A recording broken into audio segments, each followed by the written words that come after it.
So, good morning, dear children. Last class we have started to read about the French Revolution, okay?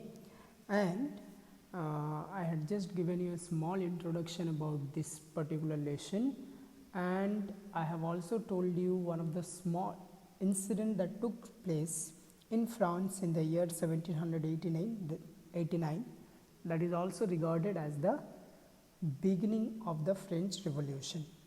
Okay, there you have read that the people of France, nearly 7,000 people, they gathered in a place, okay, and what they have done, they had gone inside a prison that is called as Bastille prison, okay, and they killed the responsible officer who was in charge over there in the jail, and later on they have made all the prisoners free.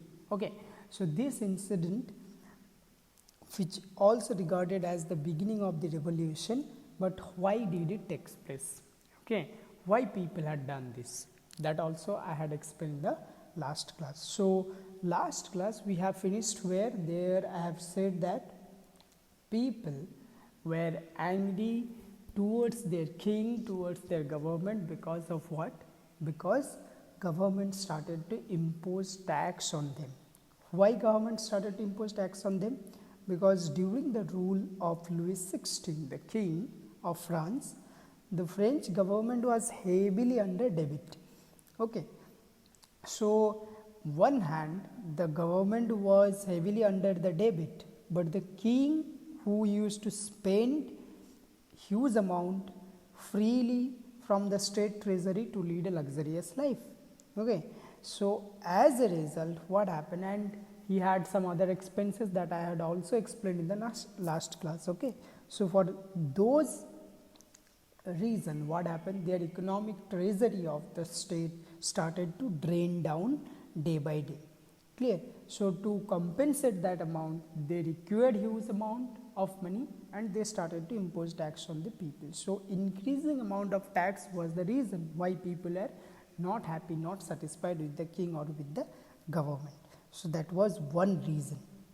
Now the next reason, that is most important, we are going to read that it can be also called as the social cause of the French Revolution.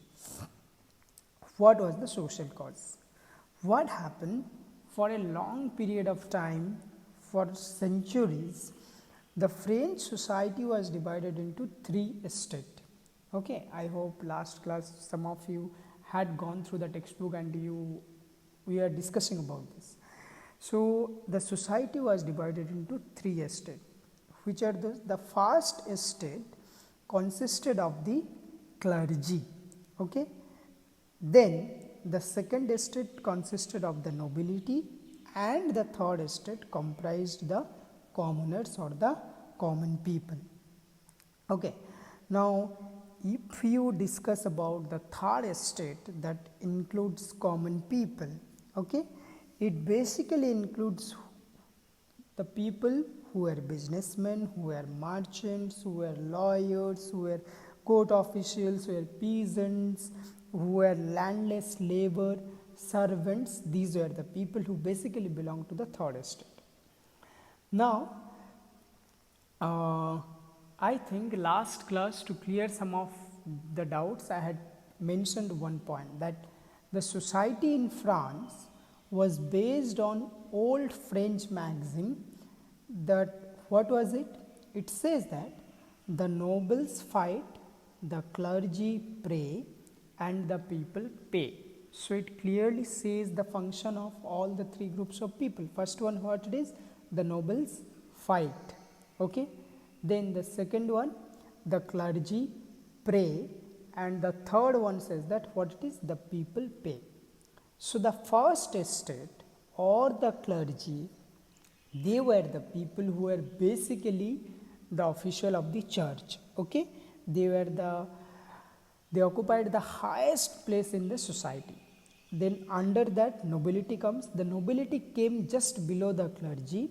Okay, but these two estates, okay, the people who belong to these two estates, they had what? they had so many privileges, so many rights. Okay, and very importantly, please remember that the people belong to these two groups were only 10% of the total population of the France. Okay, so the people who belong to these two groups, those who had some special rights, special privileges, the most important privilege they had, they were exempted from paying tax. Please understand, they were exempted from paying tax. It means what? They were not supposed to pay tax. Okay, but government imposed tax on the people.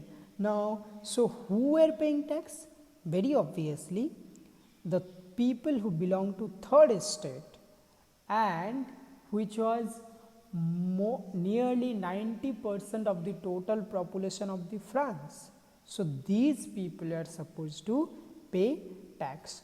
So one thing was very clear, the social structure in France was based on inequalities. It was based on what? It was based on inequalities. Okay, it was not at all equal. All the people are not treated equal. How you can say the first two estate enjoyed some privileges, as I have now only I have told, but on the other hand, people who belong to the third estate, they are not having the same rights. Clear?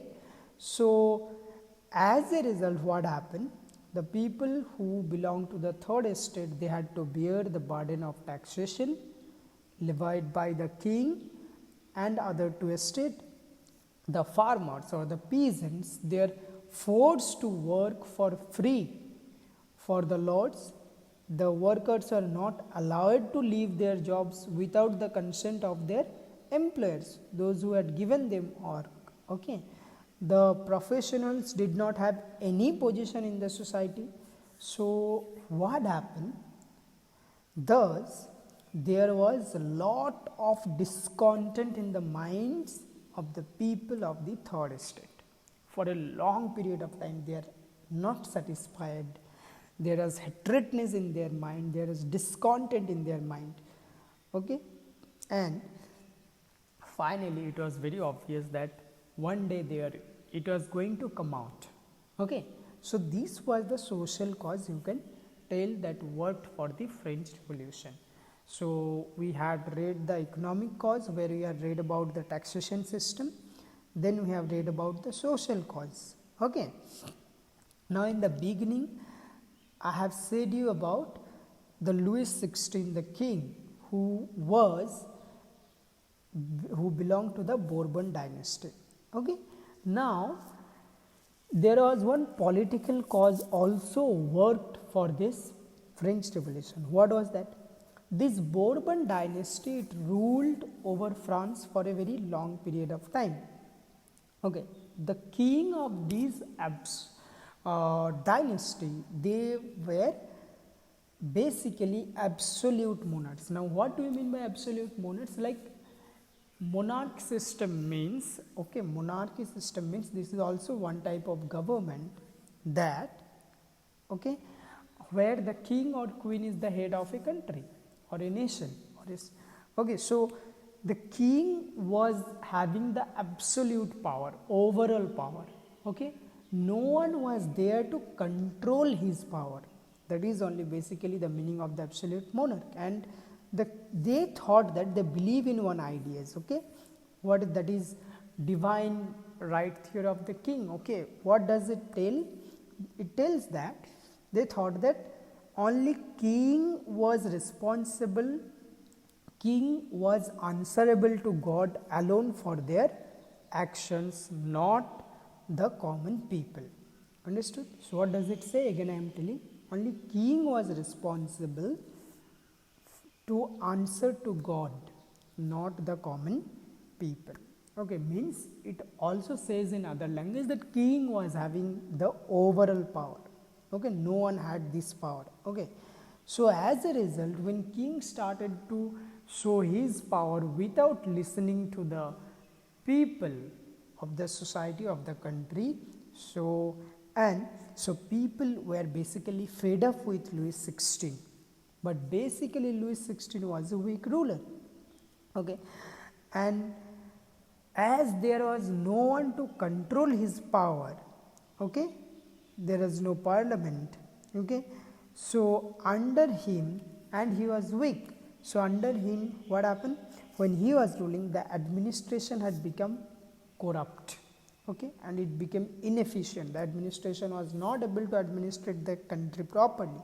It became inefficient, it became corrupt. The king used his power for his own selfishness, okay, to fulfill his own demands, and so finally he was not able to take care of the welfare of the common people. So there also people are not, obviously they are not happy with this kind of thing, okay. So this also worked as a reason for the French Revolution. Now the another thing here you need to know, that people always need to get inspired by someone to do something new, okay. So already there was hatredness, there was anger, there was discontent among the mind of the people, okay. But to do something bigger, okay, to start a revolution, they are supposed to be inspired by someone. So who had done this job, okay, who inspired the people? Here the philosophers had a great role. If you, when you will go through the textbook, you will find out this name, okay. The intellectual base for the revolution actually provided by these philosophers. So who were these? These philosophers were, one was called as Locke, Montesquieu, one another was Rousseau and Voltaire, okay. These are the three names definitely you will find when you will go through the textbook. Locke, Montesquieu, his theory was limited government, okay. It means he says that, Montesquieu says that about, he says about the separation of powers, okay. It means he says that, like, government has three organs. Which are those? Legislature, executive and judiciary. He said that power should be divided among these three organs. And Rousseau's theory was, he says, he wrote a book that is called as The Social Contract, okay, where he tells about the rights of the human being, okay. Rousseau said, one line I am telling, please remember, Rousseau said that man is born free. What is it? Man is born free, yet everywhere he is in chain. Again I am telling what he said, man is born free, yet everywhere he is in chain. It means what? When a person, when a small child take birth, okay, the child is free, okay, no one is there to control him or her. But with the moment he grows or she grows up, okay, everywhere he is chained, okay. He started to get controlled by someone else. It means he wanted to say that people's life was not free, they didn't have their own right. So the middle class people was greatly inspired by these ideas, okay, and they are inspired by three ideas. Which are those? Liberty, equality and fraternity, where it says that you have to fight for your own freedom, you have your own freedom, you should be treated equality, and there should be fraternity among all the people. So in this way these philosophers inspired the people's mind, okay, and when they started to write about these philosophies, common people everywhere started to discuss about these ideas and they started to get inspired by these ideas. So finally they took the decision to do something bigger, and as a result the French Revolution takes place. I hope this much you have understood. Then the French Revolution, it started in the year 1789 and lasted till 1799. Okay, I hope this much you understood. So here we have finished the reasons for the or causes of the French Revolution. So when you will write notes, you cannot write in this way, the way I have explained. You have to write in a very precise way. So start writing the question answers, only those question answers which comes under this particular topic, whichever I had covered. Okay, only you write that much. You have to write the question answers in your own, but if you find any difficulty to write any answers, just let me know. I will definitely help you. So for today, I think this much enough. Go through this, listen to this, and if you have any doubt, like last class, you post those doubts in the group. But one request, don't ask same thing again and again, and the moment someone is asking something, give me some time, let me type that. Okay, and you will be telling, sir, please tell, please tell, please tell. Give me some time, I am not a robot. Okay, I need some time. Clear? So have this courtesy, have this sense. Clear? So today also go through the textbook. I hope you will understand. Okay, and if you have any doubts, just let me know. Have a good day.